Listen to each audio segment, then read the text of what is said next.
Place à présent à notre invité. Il s'agit du directeur général de la SBT. Il vient nous entretenir sur les nouveaux tarifs de la redevance de diffusion sur la TNT. David Ganou, bonjour. Bonjour, M. Touré. Oui. M. To. To, M. To. Déjà le 8 septembre dernier, lors de la rencontre avec les éditeurs de services de télévision, la SBT a annoncé une baisse de 52% des tarifs. Qu'est-ce qui a motivé cette réduction? Il vous souviendra que dans la mise en place de la TNT, ce qu'on appelle la télévision numérique de terre, il y a eu la SBT qui est devenue le diffuseur pour les programmes de télévision. Et il y a eu, après cet élan-là, il y a eu des prix qui ont été arrêtés par arrêté ministériel pour que les éditeurs de services puissent en fait diffuser les éléments. Et après 3 ans, les éditeurs ont toujours des difficultés pour pouvoir honorer cet engagement.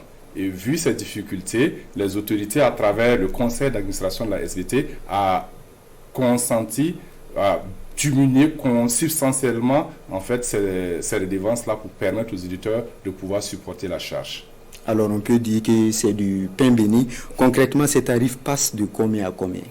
De façon globale, il y a une diminution de 52%. C'est l'ensemble des prix qui étaient appliqués. Donc, sur le plan national, c'était 36 millions que les éditeurs devaient, et 75 millions qu'ils devaient payer par an. Et présentement, c'est 36 millions qu'ils doivent payer. Donc, par mois, c'était 6 250 000 et ce taux-là a été revu à 3 millions pour ce qui est de la couverture nationale. Il faut dire qu'au-delà de la couverture nationale, il y a ce que nous appelons des déclinaisons régionales. Une télé peut choisir de couvrir en entièreté le pays ou choisir de couvrir une partie du territoire. Donc pour ce qui est par exemple de la zone de Ouagadougou, le montant est de 1 600 000 par mois. Et pour la région de Bobo, les hauts bassins, c'est 800. Et pour les régions de Tenkodogo, par exemple, la redevance est de 240 000 francs par mois.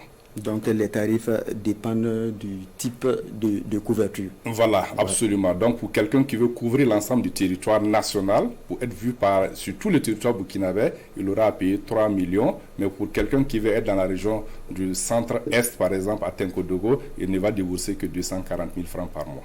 Alors comment va se dérouler la mise en œuvre? Y a-t-il un délai? Pour la mise en œuvre, en fait, nous avons rencontré les éditeurs de services. Ils doivent juste repasser à notre niveau pour choisir la zone de couverture qu'ils veulent et reprendre les contrats en fait, qu'ils avaient conclus avec la SBT. Voilà, donc à partir du 1er septembre, en fait, ces nouveaux tarifs-là vont rentrer en vigueur. Voilà. Et qu'en est-il donc des promoteurs qui ne pourront pas honorer ces nouveaux tarifs DG? Et comme je vous l'ai dit, c'est des contrats. Et qui dit contrat, en fait, il y a des procédures de règlement. Et c'est ces procédures-là que nous allons suivre. Est-ce que la SBT va pouvoir supporter ce manque à gagner? Il faut dire que le manque à gagner est vraiment très énorme. Mais d'ores et déjà, nous avons entrepris en fait, des mesures pour pouvoir contenir. Et à terme, en fait, la SBT doit revoir son modèle économique pour pouvoir répondre en fait, aux défis du numérique qui s'impose au Burkina. Alors, merci à vous, DG, pour ces éclairages et restez avec nous pour la suite des informations. Merci bien, M. To.